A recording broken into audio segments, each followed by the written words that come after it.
waruziko ikiganiro cya radiyo Rwanda.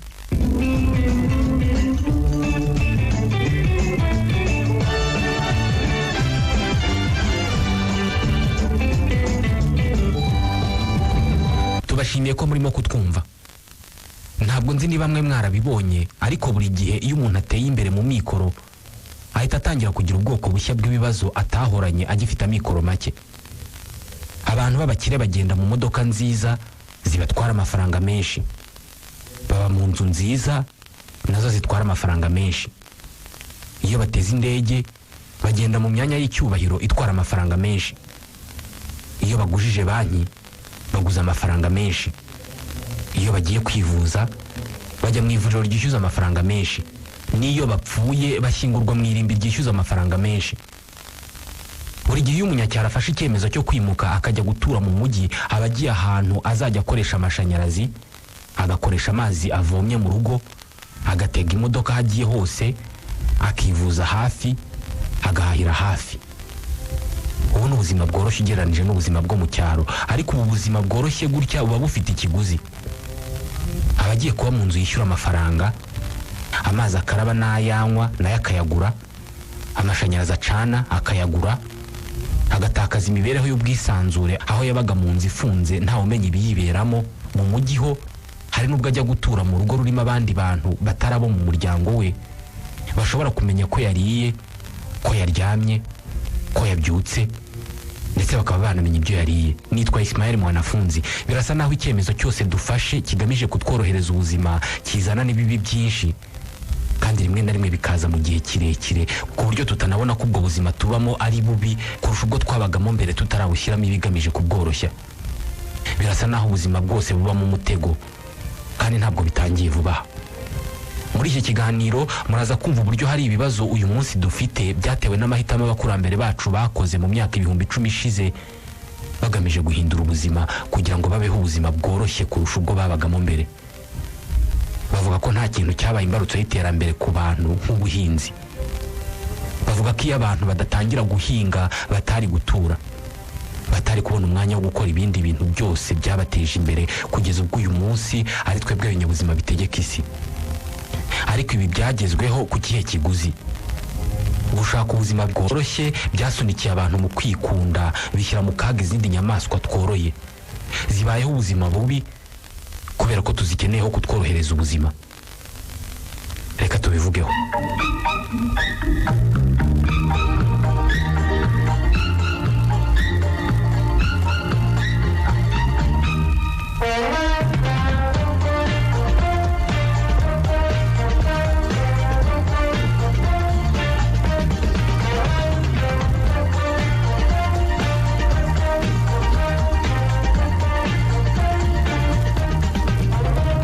Kigera ku myaka 2,500,000 hari abantu babayeho batunzwe no guhiga imbuto n'imboga mu mashyamba ndetse no guhiga inyamaswa zabaga mu mashyamba zikororoka nta ruhare na ruto babigizemo. Ntabwo babaga bitaye ku kumenya ngo niyihe ntama y'agasozi igejeje igihe cyo kuribwa, cyangwa se ngo bamenye aho inyamaswa ziribwa zikunze kuba ziri. Bo icyo bapfaga ni ukubona inyamaswa gusa, ubundi bakayica bakayirya. Iki gihe ntabwo bashoboraga kugira igitekerezo cyo gushaka ubundi buryo bw'imibereho, kubera ko iyi mibereho ubwayo yari ibatunze kandi ikabaha byose bakeneye kugira ngo babeho. Ibi byose byahindutse mu myaka 10,000 ishize, ubwo aba bantu batangiraga kujya bamara igihe cyabo cyose biruka ku bwoko buke bw'inyamaswa n'ibimera bahisemo, bakanafata icyemezo cyo gutura hafi yabyo, guhinga no korora. Aba bantu ko babagaho barya inyamaswa bashaka batarinze kuyorora, bakarya ibyo bashaka mu mashyamba bitabaye ngombwa ko biyuhakuye babihinga. Niki cyabasunikiye gufata icyemezo cyo gutangira guhinga, aho birizaga umunsi wose buhira imyaka, babagara, biruka inyuma y'inyamaswa bashimuse bakazikura mu ishyamba bakazizana hafi yabo. Ibi babitewe n'iki? Dore impamvu bafashe iki cyemezo. Batekerezaga ko gufata bimwe mu bimera bakunze kurya bakabitera ahantu hamwe, bakabyitaho babirinda ibyonnyi, bizatuma bibaha imbuto nyinshi. Batekerezaga ko gufata zimwe mu nyamaswa muzo bahoze birukaho mu mashyamba bakazishimuta, bakazubakira aho ziba, bakazigaburira, bizatuma zikura neza zikajya zibaha inyama nyinshi. Ibi nibyo bise impinduramatwara y'ubuhinzi, la révolution agricole. Mu myaka 900 ishize nibwo abantu bafashe iki cyemezo. Inyamaswa babanje gukura mu ishyamba bakayiyegereza ni ihene. Ikimera babanje gukura mu ishyamba bakakiyegereza ni ingano.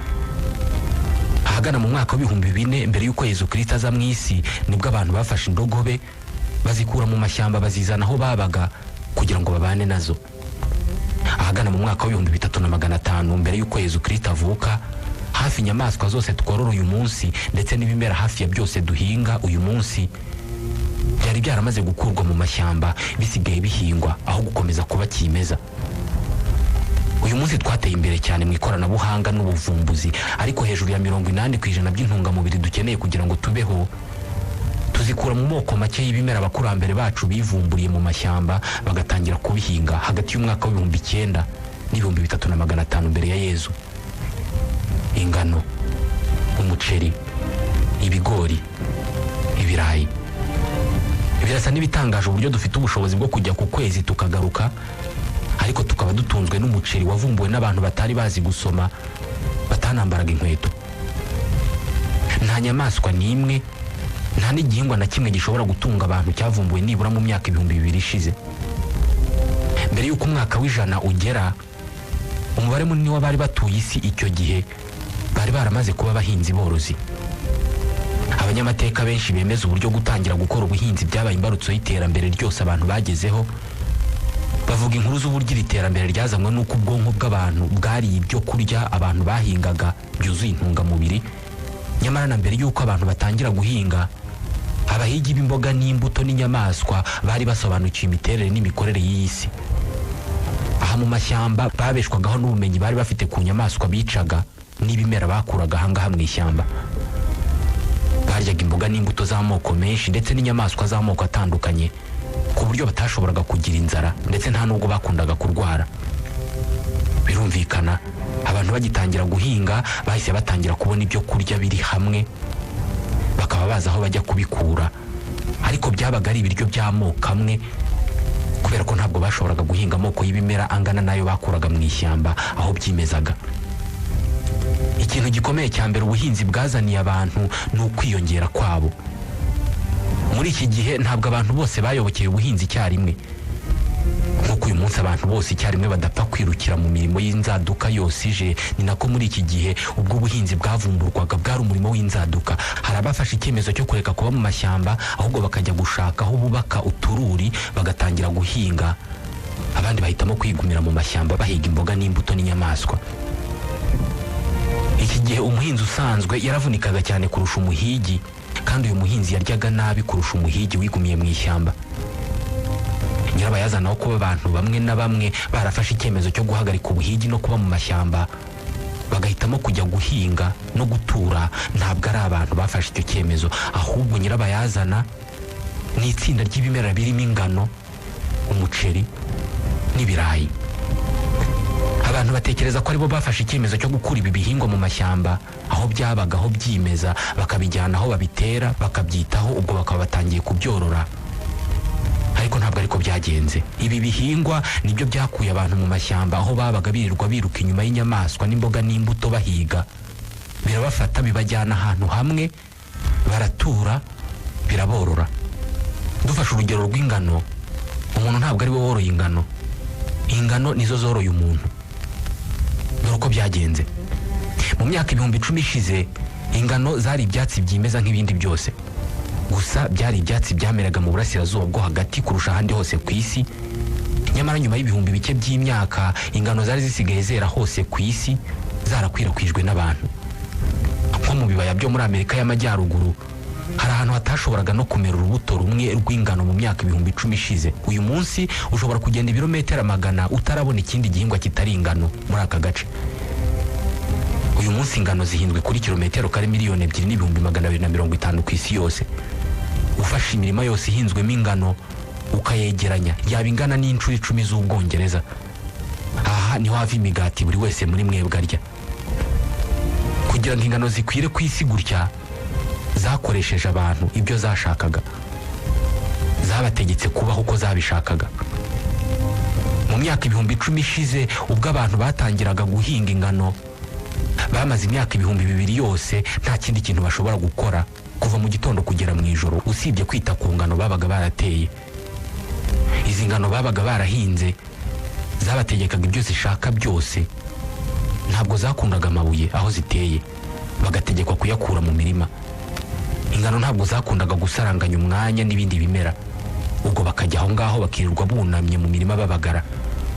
Ingano zararwaraga bagahangayika bashaka icyo bazikorera. Iyo zaribwaga n'inkwavu n'inzige, ubwo abantu bihutiraga kuzubakira inzitiro no kubaho bazirinze. Ingano zakeneraga amazi menshi, bigatuma bacukura imiyoboro y'amazi cyangwa se bakajya birirwa bikoreye indobo z'amazi bashyiriye izo ngano. Abantu bageze naho batangira gufata amahurunguru cyangwa se undi mwanda witumwe n'inyamaswa bakajya kugaburira ubutaka buteyeho ingano. Umubiri w'umuntu ntabwo wari wariyiremye ngo uzabeho ubuzima bugoye gutyo. Umubiri w'umuntu wari ukozwe ku buryo wurira ibiti cyangwa se ukirukankanisha, apana guhina umugongo utoragura amabuye unarandura ibyatsi mu ngano. Iyi mibereho yishyuwe n'amavi y'abantu, umugongo n'ibikanu byabo. Ubushakashatsi bwakorewe ku bikanka by'abantu babayeho icyo gihe bwagaragaje ko impinduramatwara y'ubuhinzi yateye abantu bariho icyo gihe uburwayi bw'umugongo n'ubw'amavi kurenza bari barababanjirije. Ikindi, kwita kuri izi ngano byasabaga igihe kinini cyane. Ingingo yasunikiraga aba bantu kujya kuba hafi y'imirima yabo. Izi ngano zabakuraga aho biberaga zikabazana hafi yazo. Korora inyamaswa cyangwa se ikimera babyita domestique mu Gifaransa. Ni ugukura ikinyabuzima mu gasozi ukakizana mu rugo cyangwa se mu nzu ngo abariho kiba, aho uzajya ugitegeka uko ubishaka. Domestique biva ku kilatini domus, bivuga inzu.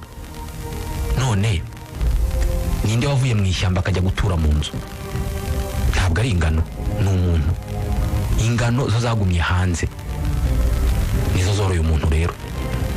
Ni gute ingano zabashije gutegeka umuntu gusezera ku buzima bwiza yari yifitiye bwo kurya ibyimejeje no kurya inyamaswa atoroye? Ibyo byose akabivamo, akajya kwirirwa ahinnye umugongo mu murima abagara ingano, azuhira, yahirira ihene n'intama. Ntabwo twavuga ko ingano zatumye umuntu arya neza, kubera ko umuntu asanzwe ari inyamaswa irya byose, bivuze ko isi yuzuye ibintu umuntu ashobora kurya. Ibinyampeke nk'ingano byari ibiryo baryaga gake mbere y'uko batangira ubuhinzi, bitewe n'uko hari ibintu byinshi byo kurya. Byari ibyo kurya bidakungahaye cyane ku ntungamubiri, byari ibyo kurya bigora mu igogora bikababaza amenyo. Ikindi, ingano ntabwo zashoboraga gutuma abantu bakungahara ngo tuvuge ko baretse ubuhigi bagatangira ubuhinzi bashaka ubutunzi. Abahinzi babagaho nabi kurusha bakomeje kwihigira mu mashyamba, kubera ko abahigi babaga bafite amahitamo menshi. Bashoboraga kumara igihe kinini babayeho kandi badahangayikishijwe no guhunika ibibatunga. Abahinzi bo babaga bafite amoko make y'ibiryo bakuramo intungamubiri nke: ingano, ibirayi cyangwa se umuceri. Iyo imvura yagwaga ari nyinshi, iyo hadukaga ibyonnyi nk'inzige cyangwa se hakaduka uburwayi bw'ibihingwa, abahinzi bapfaga babarirwa mu bihumbi. Ingano nta nubwo zigeze zibafasha mu bwumvikane cyangwa se mu mutekano, kubera ko byagaragaye ko abahinzi ba mbere bahohoteranaga kurenza abakurambere babo babagaho bihigira. Abahinzi babaga bafite ubutunzi bwinshi, banakeneye ubutaka bwo guhingaho. Ibi bakabipfa rero. N'uyu munsi genda ubaze mu bihugu byinshi bifite abaturage benshi b'abahinzi, uraza gusanga ikintu bapfa kurusha ibindi ari ubutaka. Mu bantu badahinga biberaho bihigira mu mashyamba, iyo hari itsinda rifite ingufu rije kubatera ahantu mwihigiraga, murabareka mukajya guhiga ahandi kubera ko ishyamba ni rigari. Ariko iyo umwanzi ukomeye yateraga icyaro, guhunga byabaga bivuze gusiga imirima n'ibigega by'imyaka n'amazu. Ingingo yahitaga itera inzara kuri izo mpunzi. Ibi nibyo byasunikiraga aba bahinzi kurwana kugeza ku wa nyuma. Abashakashatsi mu mibanire y'abantu bemeza ko mu miryango migari y'abahinzi ba kera mu myaka 10,000 ishize, urugomo n'amakimbirane hagati y'abantu aribyo byatezaga 25% by'impfu zose zabagaho. Niki cyasunikiye aba bantu kwitesha ubuzima babagamo mu mashyamba bihigira, barya ibyo batoroye batanavunitse cyane, bagahitamo kujya kubaho ubuzima bw'ubuhinzi bugoye gutya? Gushakisha ubuzima bworoshye no kugira icyizere. nibyo byabasunikiye amahitamo. Impamvu isunikira umuntu wo mu 2020 kujya kugura ubwishingizi bw'indwara cyangwa se bw'ubuzima ni nayo yasunikiye abantu bo mu myaka 10 ishize kuva mu buhigi bakajya mu buhinzi. Mu guhinga babaga babona ibihingwa hafi yabo nubwo byaba bitarera, ariko bakicarana icyizere cy'uko mu minsi igiye kuza bazarya. Ubuhinzi bw'ingano bwatanze ibyo kurya byinshi ku baturage bose muri rusange, hatarebwe kuri buri muntu ku giti cye.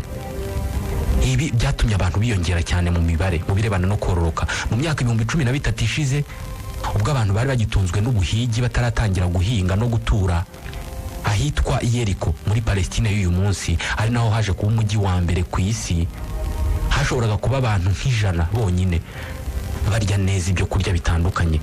Ariko Ahagana mu myaka 8,000 ishize, ubwo imirima y'ingano yari yarasimbuye ibiti byimejeje n'inyamaswa z'igasozi ahangaha Yeriko, aka gace ka Yeriko kashoboraga guturaho abantu 1000 benshi bafite ikibazo cyo kurya ibitabahagije kandi barwaye indwara z'amoko menshi.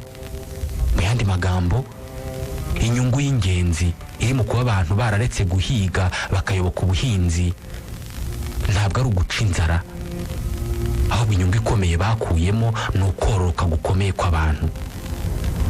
Kororoka mu kw'aba benshi ni inyungu ikomeye cyane ku kinyabuzima icyo ari cyo cyose.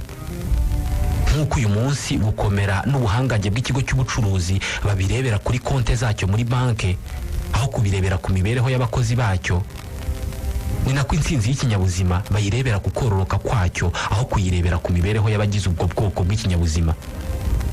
Abantu bagitangira guhinga, ubuhinzi ntabwo bwatumye babaho neza cyane, ariko bwatumye bororoka. Iyo ubwoko runaka bw'ikinyabuzima butororotse cyane, icyo kinyabuzima kirazima nk'uko birimo kugendekera inzovu n'inkura. Ni kimwe n'uko ikigo cy'ubucuruzi kidafite amafaranga kuri konti muri banki gihomba kigafunga. Iyo ubwoko bw'ikinyabuzima bwororoka cyane, iba ari intsinzi kubera ko icyo kinyabuzima kiramba ku isi. Ibi bisobanuye ko twirengagije ingingo y'imibereho no kuba ubutaka bwo guturaho bwabura. Ubundi kugira abantu benshi ku isi ni byiza kurusha kuyigiraho abantu bake.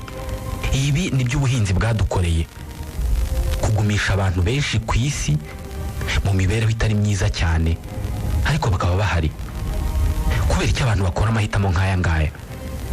Kubera iki umuntu uzi ubwenge yahitamo kureka imibereho myiza yari afite agahitamo imibereho mibi ngo kugira ngo abashe kororoka cyane byonyine? Ibi byose ni umutego w'ubuzima bw'igihe kirekire, umutego w'ubuzima bwiza.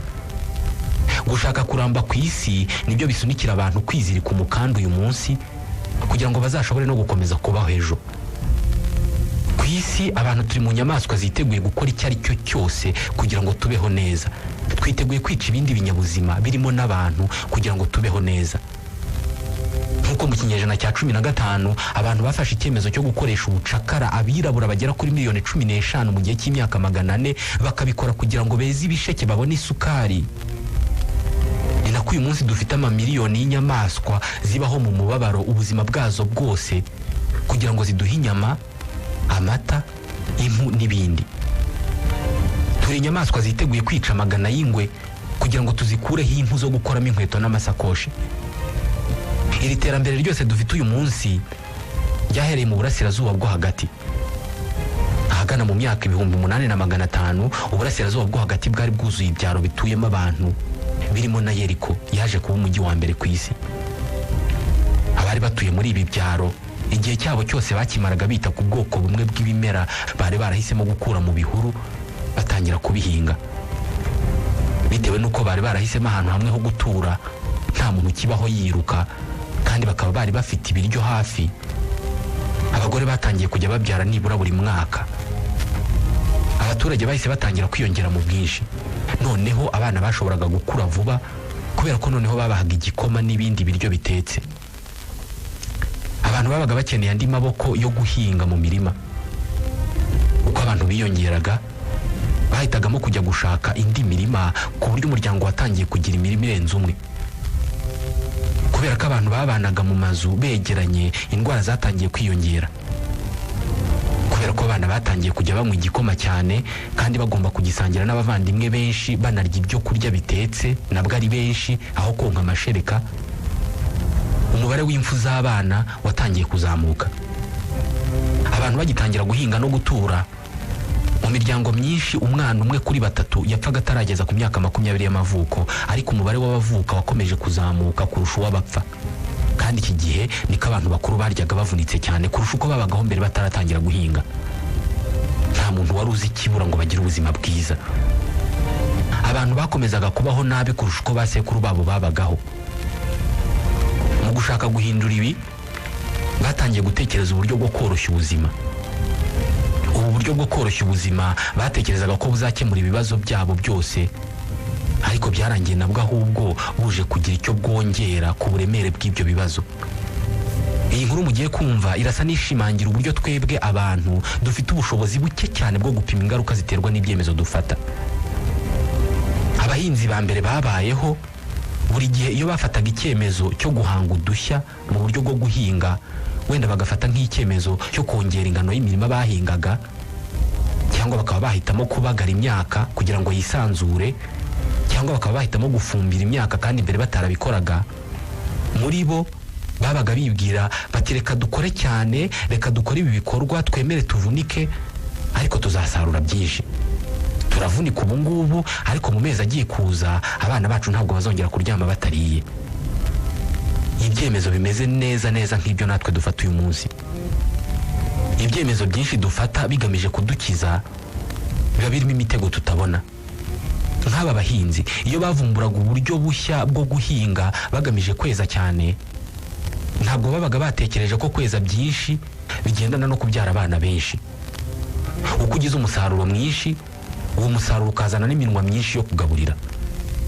Kandi iyo hariho umusaruro mwinshi, abantu barya bameze neza, abana bakura vuba bakagera mu gihe cyo kororoka vuba, bityo no kubyara bikihuta. Uko ababyeyi babyaraga cyane niko bonsaga igihe gito, ahubwo abana bakabahata igikoma, ingingo yateraga indwara nyinshi. Nta nubwo bari barigeze batekereza ko uko ubutaka babuhata igihingwa kimwe, ariko baba babushyira mu byago byo kuzibasirwa n'amapfa no kugunduka. Nta nubwo bari baratekereje ko uko bazeza umusaruro mwinshi bakuzuza ibigega, bizakurura abajura bikabasaba kubaka inkuta no kurarira imyaka yabo. Buri gihe iyo abantu bakurikiranye umunezero, uwo munezero uzana n'ibibazo batari biteze, kandi ntabwo biba bigishobotse gusubira inyuma.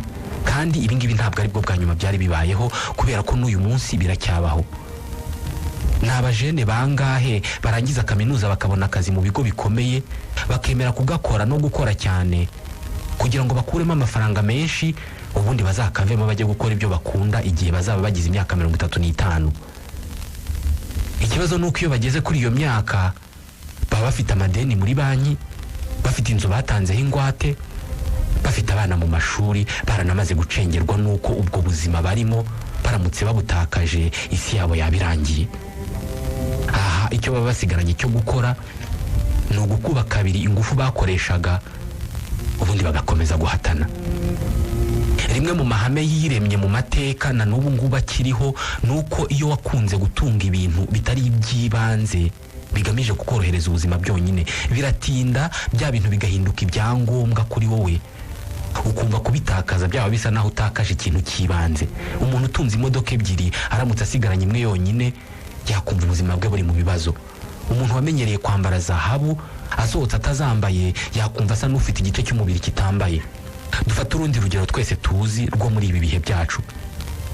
Mu myaka yashize twahimbye uburyo budufasha gukoresha igihe gito bunatworohereza ubuzima. Uko niko twakoze imodoka, imashini zimesa, telefone, iPhone, ordinateur, email, WhatsApp. Ibi byose bitaraza, kwandika ibaruwa ugashyiraho amazina y'uwandikiwe n'aho aherereye, ubundi ukayijyana ku iposita, byari akazi gakomeye kandi gatwara igihe. Washoboraga kwandikira umuntu ugategereza amezi mbere yo kubona igisubizo. Nyamara uyu munsi nshobora kwandika email niruka cyane, nkayohereza mu munota umwe, ikabizengurutsa isi yose, kandi uwo nyandikiye yaba yicaye imbere ya mudasobwa, nkahita mbona igisubizo mu munota ukurikiyeho. Mu gihe twandikiranaga amabaruwa, twandikaga ari uko dufite ibintu by'ingenzi byo kubwira umuntu, aho kubyuka mu gitondo ngo wandikire umuntu umubwira buri kintu cyose utekereje. Wafataga umwanya wo gutekereza ku byo ugiye kwandika n'uburyo ugiye kubyandikamo n'impamvu ifatika igiye gutuma ubyandika. igisubizo wabonaga nacyo cyabaga cyatekerejweho bihagije. Abantu benshi bandikirwaga ibaruwa nka rimwe mu mezi 5, kandi iyo babonaga ibaruwa ntabwo bumvaga bategetswe guhita bayisubiza ako kanya. None dore uyu munsi nakira ama-email 10 buri munsi, kandi yose yanditswe n'abantu bashaka ko mpita mbasubiza ako kanya. Ibi twabivumbuye dushaka kunguka igihe, ariko umwimerere w'ibitekerezo warahagendeye. Ibintu byose uyu munsi bigenda ku muvuduko ukubye inshuro 10 uwo twakoragaho ibintu, ariko natwe ubuzima bwacu buhoramo imihangayiko n'impungenge. Ibi byitwa umutego w'ubuzima bworoshye. Gushakisha ubuzima bworoshye byahinduye isi mu buryo butatekerezwaga n'uwo ari we wese, kandi butifuzwaga n'uwo ari we wese. Izi nyamaswa zahombeye muri ibi byemezo: intama, ihene, ingurube, inkoko. Bitekerezwa ko abantu batangije ubworozi bw'intama bashobora kuba barajyaga guhiga intama z'igasozi mu mashyamba, bagatoranyamo izishaje n'izirwaye, bakareka iz'amashashi n'izikiri nto kugira ngo zizakomeze kororoka batazigera babura izo kurya ubutaha. Biranashoboka ko bajya gutangira korora intama bajyaga bananyuzamo bakajya mu ishyamba guhiga intare n'ibirura byaryaga intama kugira ngo bazirengere, kuko bumvaga zizabatunga.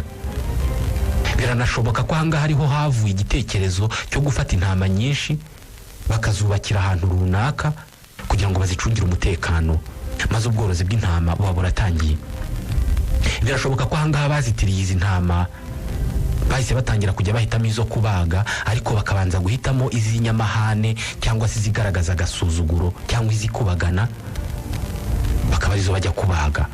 Ku munsi ukurikiyeho bashaka izindi zo kubaga, bakagenda bagahitamo izikunda gusakuza, izindi zikaguma aho ngaho zikabyara. Mu bana zibyaye naho bakazahitamo abagira agasuzuguro n'abakunda gusakuza n'abakubagana, akaba aribo babaga mbere.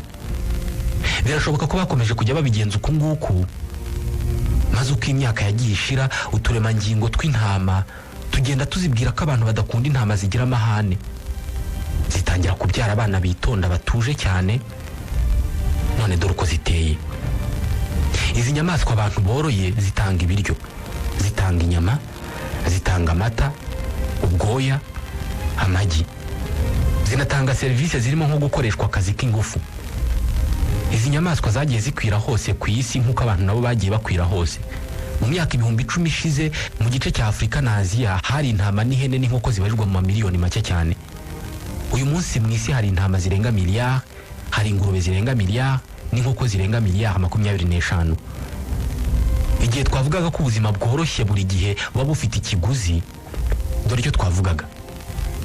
Ntabwo tubitekerezaho kenshi, ariko korora inkoko, intama, ihene, inka n'ingurube ni imwe mu nkuru zigaragaza uburyo abantu ari ibitangaza, ariko izi nyamaswa ziri mu nyamaswa zabayeho nabi mu buzima bwazo bwose kuva twatangira kuzorora. Icyizere cy'ubuzima ku nkoko y'agasozi ni imyaka iri hagati y'7 na 12. Icyizere cy'ubuzima ku nka ni imyaka iri hagati ya 20 na 25. Ariko nyuma y'uko tuzoroye, uyu munsi icyizere cyo kubaho kw'inkoko ni amezi runaka, kubera ko iyo birebeye mu ndorerwamo y'ubukungu n'imibereho y'abantu, hari igihe twagennye cyo kwica inkoko. Kubera icyo wakomeza korora inkoko mu gihe kigera ku myaka 3, kandi mu mezi 3 yari ifite ibiro uyikeneyeho. Inkoko zitera amagi, inka zikamwa, ndetse n'ingamiya n'indogobe zo turazihanganira zikabaho imyaka runaka y'inyongera, ariko nabwo hari ibyo ziba ziduha. Ziba zibayeho ubuzima zitifuza na gato. Abahinzi n'aborozi bahimbye uburyo bwo gufungirana inyamaswa mu mazu, bahimba uburyo bwo kuzikubita iyo zakoze ibyo badashaka, no kuzica imwe mu myanya myororokero, kuzibuza kubyara kugira ngo zibyara ari uko babishatse.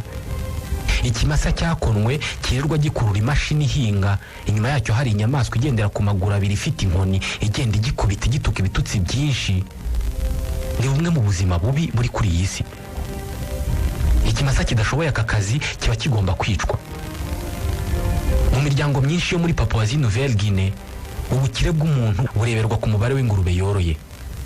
Mu kwirinda ko izi ngurube zibacika rero, aborozi benshi bafata ibyuma bishyushye bakazitobora amazuru buri gihe uko ishatse guhunahuna, ikababara ikabireka.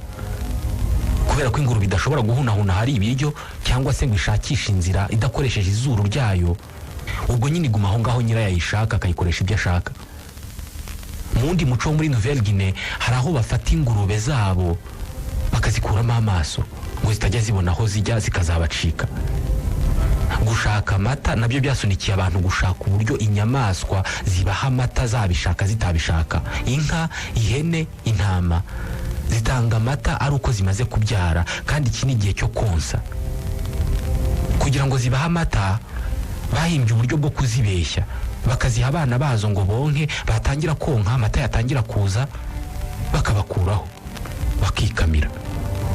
Kubera icyo akanyana cyangwa se akana k'ihene kakwiharira icebe kandi natwe ayo mata tuyashaka. Kenshi aka kana bagakuraho barwana nako. Kera abantu bagitangira korora, iyi inka yamaraga kubyara akanyana kayo bahitaga bakica nyina, bakayikama igihe runaka, bagakora ku buryo bahita bongera kuyibangurira. Mu nzuri nyinshi zigezweho, inka yagenewe gukamwa bayorora imyaka 5 mbere y'uko bayibaga. Muri iyo myaka 5 iyimara hafi buri mwaka ihaka.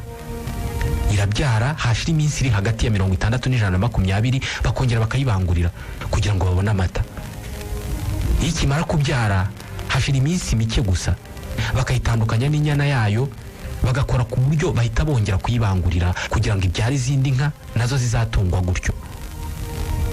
Hari aborozi mu mico imwe n'imwe bicaga inyana ikimara kuvuka cyangwa se agahene kakimara kuvuka, bakakarya uruhu rwako bakarubamba, bakajya barwereka nyina igihe bagiye kuyikama kugira ngo yibwire ko ari akana kayo. Abaniwer muri Sudani bo bagira naho bafata uruhu rwa ya nyana bariye bakarusiga amaganga ya nyina bashaka gukama kugira ngo yumve impumuro imenyereye. Ubundi buryo bw'aba baniwer ni ukujomba urushinge ku zuru ry'inyana rukagumaho nk'iherena, noneho yajya konka ikajya ijomba nyina ikayitera umugeri, ubundi bakayijya munsi bagakama. Ku nyamaswa nyinshi tworora, atari zose ariko, ubworozi ni igitekerezo kibi cyane cyazigizeho ingaruka zikomeye. Uyu munsi inkura ni inyamaswa ziri mu marembera, zirenda gushira ku isi kubera ko mu isi hasigaye zibarirwa mu bihumbi bike. Ariko inkura aho iri mu ishyamba, nubwo ibizi ko zenda gushira ku iri mu zanyuma, yishimye kurusha akanyana kari ahantu runaka mu kiraro karimo kugaburirwa cyane kugira ngo kabyibuhe kazatanga inyama nziza kandi nyinshi mu mwaka utaha. Ikinyuranyo hagati yo kuba twaravumbuye ubuhinzi bukaba isoko y'iterambere ryose twagezeho n'ibitambo byagendeye muri iyo nzira, kimwe n'ibyiza dukura mu kwiyorohereza ubuzima n'ibibazo bizana nabyo, bishobora kuba biri mu masomo akomeye abantu bakwiye gukura mu mpinduramatwara y'ubuhinzi. Ni naho dusoreje ikiganiro waruziko cyo kuri uyu munsi. Ikiganiro tubashimira kuba mukurikira. Nitwa Ismael Mwanafunzi, ndabashimiye.